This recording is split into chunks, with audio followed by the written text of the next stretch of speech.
everybody. Spring is here, and with it comes one of the great American traditions, spring cleaning. And while you're cleaning out your garage, now's a very good time to give some attention to your investment portfolio as well. How do you do that? Well, step one is consider your possible needs for income in the coming 12 months. With the stock market near all-time highs, now may be a good time to consider raising some cash for your coming expenses. Step two, review your investments. Maybe you've held some investments for a few years that haven't really panned out, and now's a good time to take a look at those investments, see if they still meet your objectives, and if not, allocate that money to a more promising opportunity.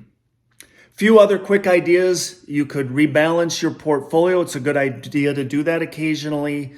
You can review your risk tolerance versus your portfolio's risk.